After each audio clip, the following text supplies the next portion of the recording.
DKU is fighting Bradley Martin. DKU is fighting Bradley Scott, a former UFC fighter who's over 40 pounds heavier than him and over 10 years younger than him. On the one hand, this looks like an extremely one-sided fight, and it is, because DKU is going to win this fight. I guarantee it.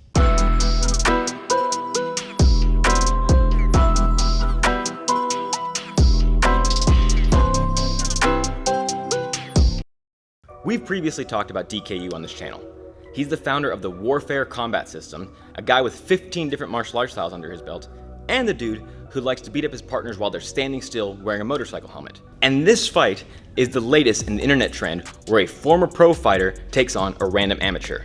But I think this is so far the most important and most interesting of these freak shows. DKU presents himself as being the next Bruce Lee. And like Bruce Lee, he has no professional fight record. So by the simple fact of DKU being willing to take a fight at all, he's already proven he's willing to put his money where his mouth is. And that is why I think no matter what happens, he's already won this fight. As long as he shows up on fight night, he can get knocked out in the first 20 seconds. And don't worry, I have an official prediction of how the fight is gonna go. But he can get knocked out in the first 20 seconds and still walk away having won this fight.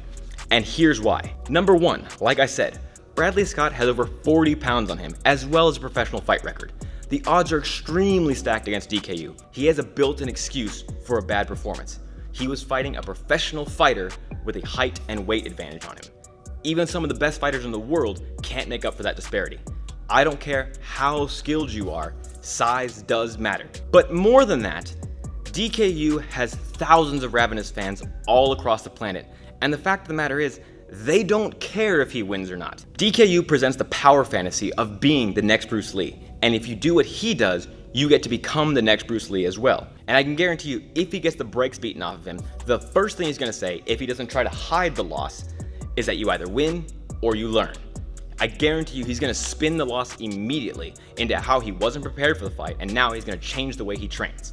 So, no matter what happens, if Bradley Scott beats DKU's face purple, blue, and black, DKU has still won this fight. Now don't get me wrong, I want to see DKU get beat up. I want to see him get destroyed.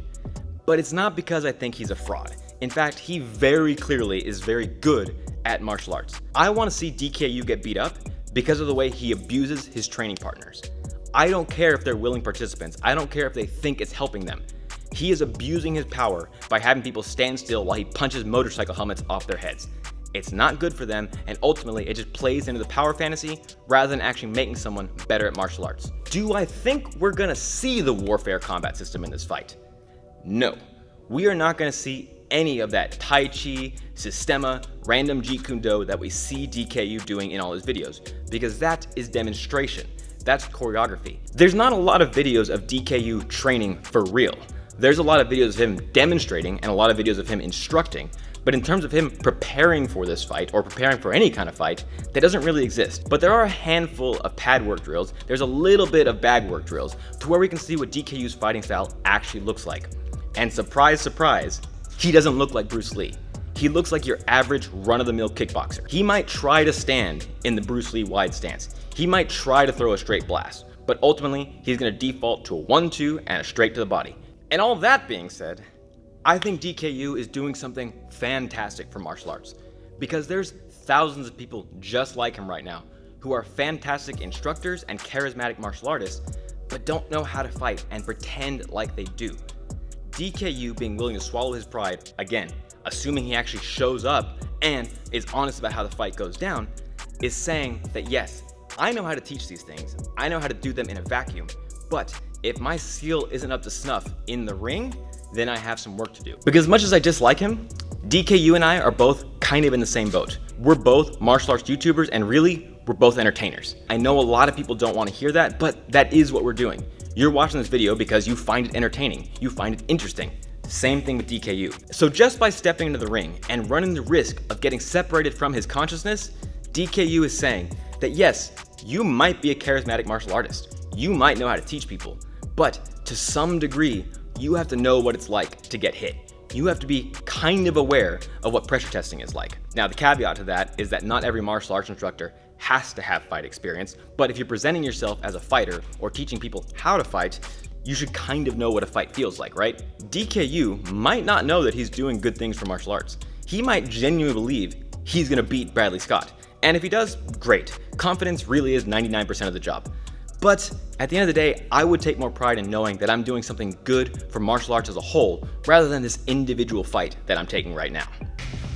Autofocus is bullshit, and now there's construction going on outside, but we make do. Let's talk about the reason you're actually here.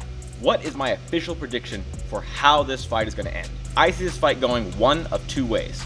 The boring way is that DKU spends the entire fight running away. There's one or two errant blows from time to time, either from DKU or to DKU, but at the end of the day, there's no real exchanges, and the fight goes to Bradley Scott based on ring control, excusing any kind of fuckery from the judges. But the more interesting version of the fight ends in one round.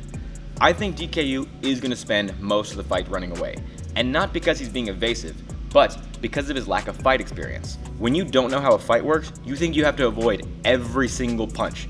You think even the lightest tap is the most dangerous, most disgraceful thing ever. So I think DKU is going to avoid any kind of entanglement at all.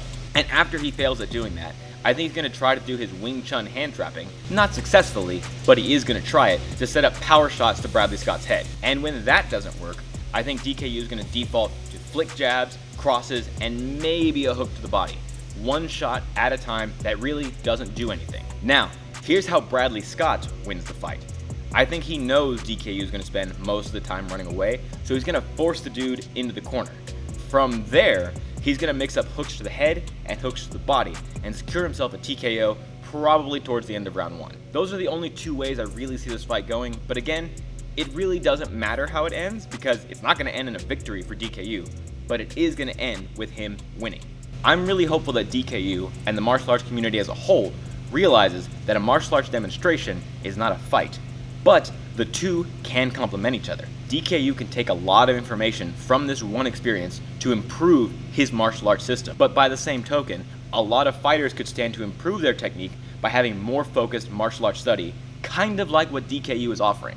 I don't believe Warfare Combat System is offering you a fighting system, but it is teaching very refined, very technical martial arts skills, and that's something everybody can afford to improve on. So, that's how I see this fight going. Do you agree with my prediction? Do you disagree with my prediction? And here's some food for thought. Do you think the best way to test your martial arts ability is by taking a fight, or is regular sparring enough? Let me know your thoughts down in the comments. But all that being said, hope you guys learned something and I hope you had some fun. If you enjoyed this video, be sure to subscribe, tap the notification bell, like, share, and leave a comment. This has been Rob from Combat Self-Defense. I want to thank you guys for all the hard work. Thank you for the hard work yet to be done, and I'll see you next time.